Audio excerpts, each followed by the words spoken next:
भगवान का अवतार भूतानाम, सभी प्राणियों के लिए, सभी जीवों की क्षेम और उनकी रक्षा के लिए, क्षेमाय च भवाय च, उनके योग और क्षेम के लिए भगवान आते हैं। सो केवल भगतन हित लागी, परम कृपाल प्रणत अनुरागी, अपने लिए वो नहीं आते। अच्छा आते हैं, हम तो वहाँ नहीं थे, हमें याद नहीं है, होंगे भी तो लाभ क्या कहा? लाभ इतना है कि आज भी यदि उनके उन अवतारों की चर्चा हम करते या सुनते हैं तो आपन्नः संसृतिम घोराम यन्नाम विवशो गृणन् ततः सद्यो विमुच्येत यद्बिभेति स्वयं भयम्। इस घोर संसृति चक्र में, संसार के चक्र में विभिन्न आपत्तियों विपत्तियों में घिरकर, और जब प्राणी विवश हो जाता है, कोई रास्ता उसे दिखाई नहीं देता, तो एक बार उनका नाम लेता है, विवश होकर, बाध्य होकर, प्रेम से नहीं, श्रद्धा से नहीं, अनुराग से नहीं, भक्ति से नहीं, ऐसे ही एक बार कह दिया हे राम। कहावत है हमारे यहाँ, हारे को हरिनाम, बिना हारे वो निकलता नहीं। और ज्यों नाम लेता है त्यों ततः सद्यो विमुच्येत, उसी समय सद्य माने इंस्टेंट, तत्क्षण सारे संकट दूर हो जाते हैं। ऐसा क्यों?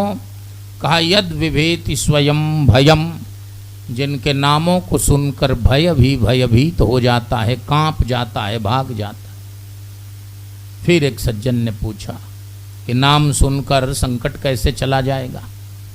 तर्क उसका अच्छा था, लेकिन जिससे पूछा था वो उससे भी 2 हाथ आगे था। उसने कहा कि मैं पकड़ा गया था रास्ते में, चोर उचक्के सब घेर लिए थे और पीटना शुरू करने वाले थे, छीनना शुरू करने वाले थे। तब तक मेरे दिमाग में युक्ति आई, मैंने कहा कि एसपी साहब बाजार में थे, उन्हीं की प्रेरणा से मैं इधर आया हूँ। उन्होंने कहा है कि बहुत दिनों से इस रास्ते पर बदमाशों की शिकायतें मिल रही हैं, तुम लोकल हो, आगे बढ़ो, और ज्यों मिलेंगे फोर्स छिपी हुई है, तुरंत पकड़ लेगी।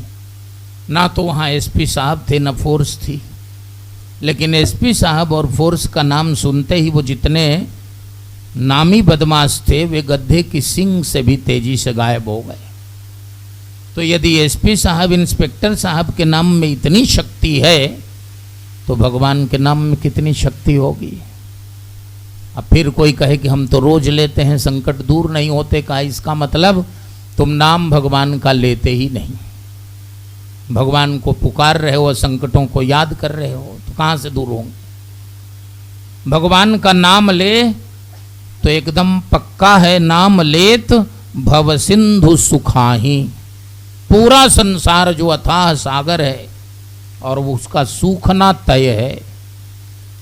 लेकिन फिर ये लाभ किसको मिलेगा? कहा जिनको नाम लेने आता हो। नाम लेत भव सिंधु सुखाही, करहु विचार सुजन मनमाही। मनुस्मृति जलाने वाले, रामचरितमानस जलाने वाले इसका लाभ ले पाएंगे? जो सुजन होंगे वो अपने मन में विचार करेंगे, एक बार नाम लेंगे, पूरा भव सिंधु उनके लिए और सूख कर एकदम समतल हो जाएगा। नाम की महिमा है, जिसका हम नाम लेते हैं। हनुमान चालीसा में लिखा, भूत पिशाच निकट नहीं आवे। कब? कहा महावीर जब नाम सुनावे। नाम सुनाने मात्र से। अब हनुमान जी को इतनी फुर्सत है कि हर भूत के पीछे पीछे चलेंगे। एक बार नाम लिया तो वो फिर निकट नहीं आएंगे, तय है। तो ये नाम की महिमा है, भगवान की कथा की महिमा है। जहाँ उनकी कथा हो जाती है, जहाँ उनकी लीलाओं का वर्णन हो जाते हैं, उस स्थान पर जो है और किसी भी प्रकार के संकट नहीं आते, उस व्यक्ति के पास किसी प्रकार के संकट नहीं आते। इसलिए आपन्नः संसृतिम घोराम यन्नाम विवशो गृणन्। इस घोर संस्कृति चक्र में व्यक्ति जब कई आपत्तियों विपत्तियों से घिर जाता है और एक बार विवश होकर, बाध्य होकर उनका नाम लेता है, सारे संकट नाम सुनते ही उसी समय गायब हो जाते हैं। इसलिए महाराज वह कथा सुनाइए। सद्यः पुनन्ति उपस्पृष्टाः स्वर्धुन्यापोनुसेवया।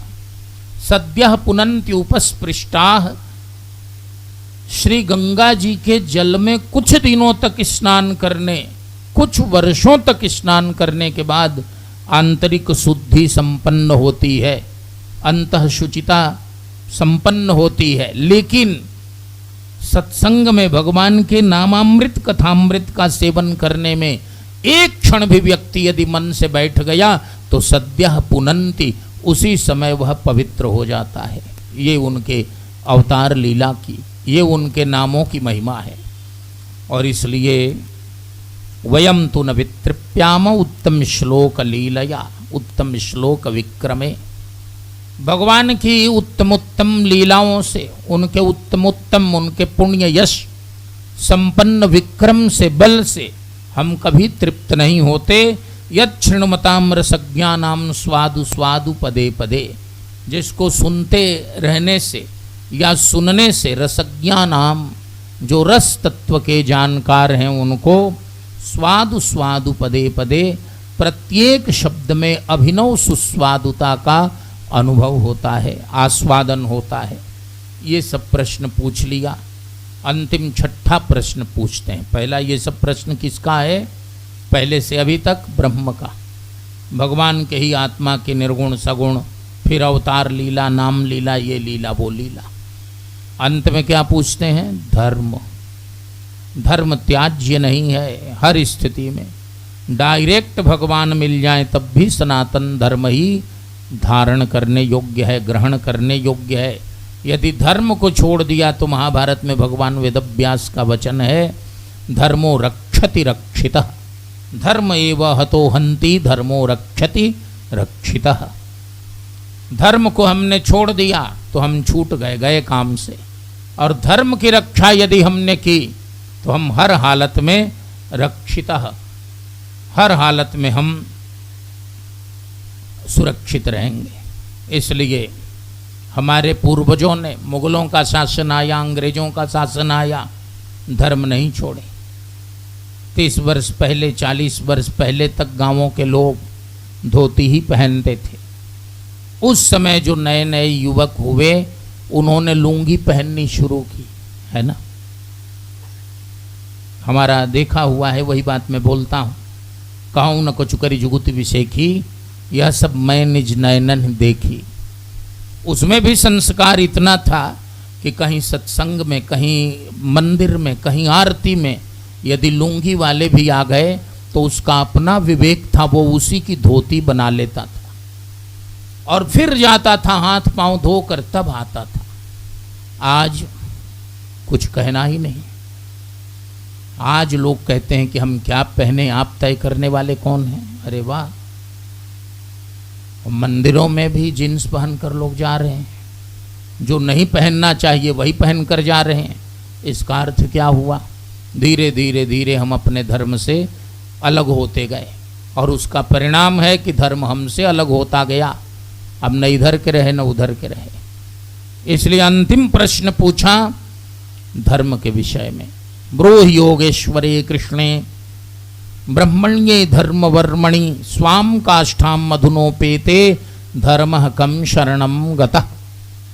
महाराज योगेश्वरेश्वर भगवान श्री कृष्ण जो ब्रह्मण्य हैं और जो धर्म के वर्म हैं, कवच हैं, वे जब यहाँ से स्वधाम गमन किए तो धर्म अपनी रक्षा करने के लिए किसकी शरण में गया?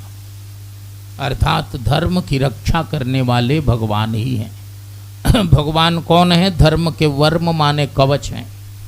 धर्म पर कोई आघात होता है तो सीधे सीधे किस पर पड़ता है? भगवान पर। इसलिए ब्रूहि योगेश्वरे कृष्ण, अंतिम प्रश्न किया धर्म के विषय में। फिर से सुनिए, वेदों का प्रतिपाद्य विषय है ब्रह्म और धर्म। वेदों में पहले धर्म है, बाद में ब्रह्म है। पूर्व मीमांसा में धर्म है और उत्तर मीमांसा में ब्रह्म है। जब धर्म कर लेते हैं तो ब्रह्म की प्राप्ति की और स्थिति आती है, अधिकारिता आती है, पात्रता आती है। लेकिन वेदों को ही जब पुराण बनाते हैं तो पुराणों में अनुपूर भी बदल देते हैं।